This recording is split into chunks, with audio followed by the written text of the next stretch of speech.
Chapter 57. Illustration. The discomposure of spirits which this extraordinary visit threw Elizabeth into could not be easily overcome, nor could she for many hours learn to think of it less than incessantly. Lady Catherine, it appeared, had actually taken the trouble of this journey from Rosings for the sole purpose of breaking off her supposed engagement with Mr. Darcy. It was a rational scheme, to be sure.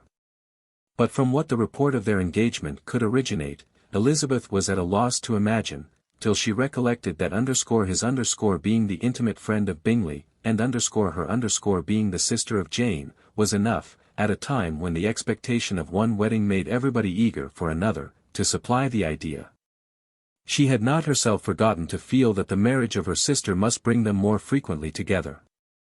And her neighbours at Lucas Lodge, therefore, for through their communication with the Collinses, the report, she concluded, had reached Lady Catherine, had only set that down as almost certain and immediate, which she had looked forward to as possible at some future time. In revolving Lady Catherine's expressions, however, she could not help feeling some uneasiness as to the possible consequence of her persisting in this interference.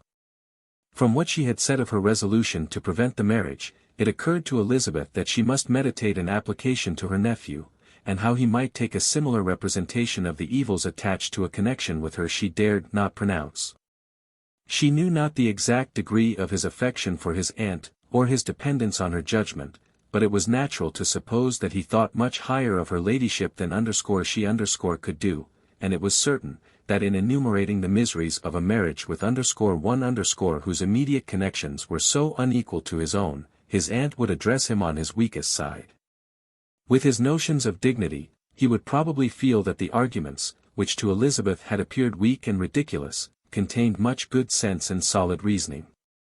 If he had been wavering before, as to what he should do, which had often seemed likely, the advice and entreaty of so near a relation might settle every doubt, and determine him at once to be as happy as dignity unblemished could make him. In that case he would return no more. Lady Catherine might see him in her way through town, and his engagement to Bingley of coming again to Netherfield must give way. If, therefore, an excuse for not keeping his promise should come to his friend within a few days, she added, I shall know how to understand it.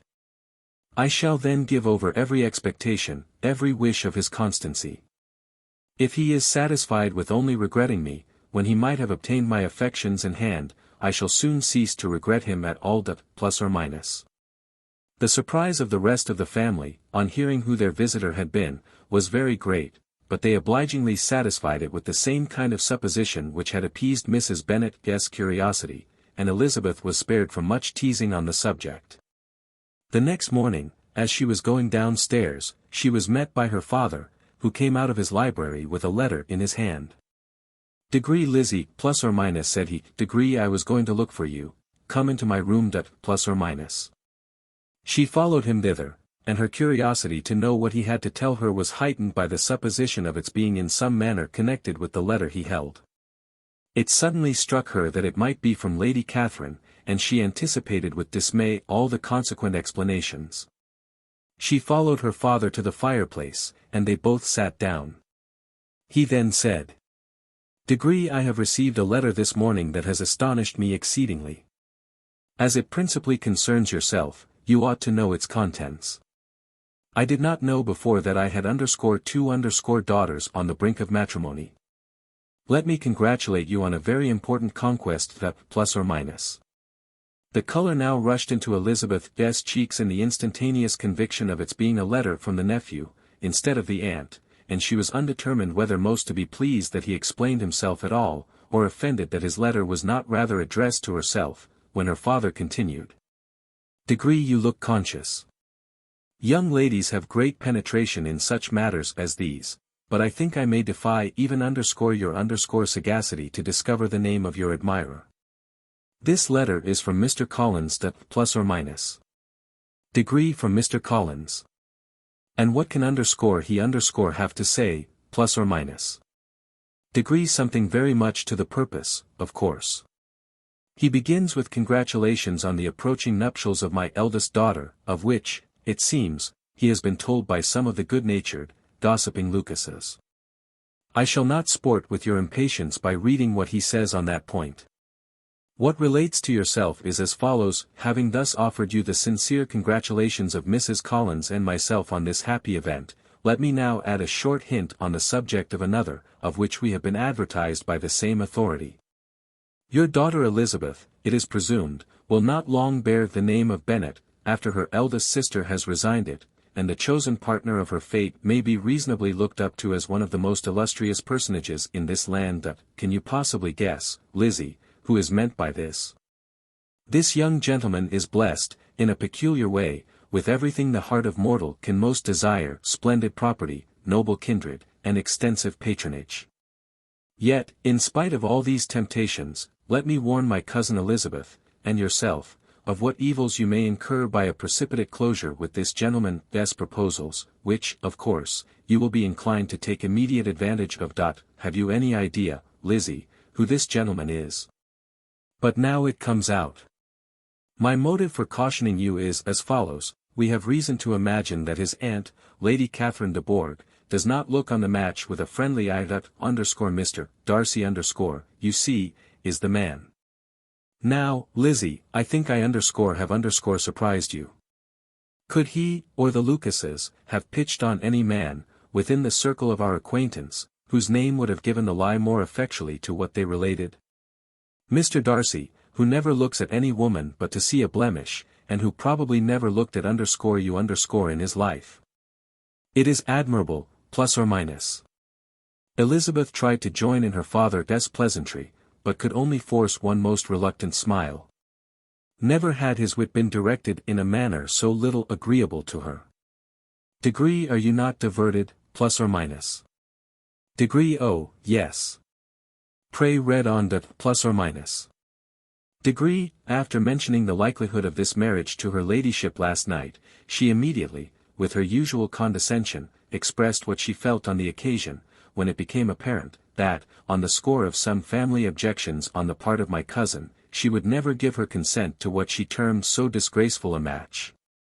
I thought it my duty to give the speediest intelligence of this to my cousin, that she and her noble admirer may be aware of what they are about, and not run hastily into a marriage which has not been properly sanctioned. Mr. Collins, moreover, adds, I am truly rejoiced that my cousin Lydia's sad business has been so well hushed up, and am only concerned that their living together before the marriage took place should be so generally known.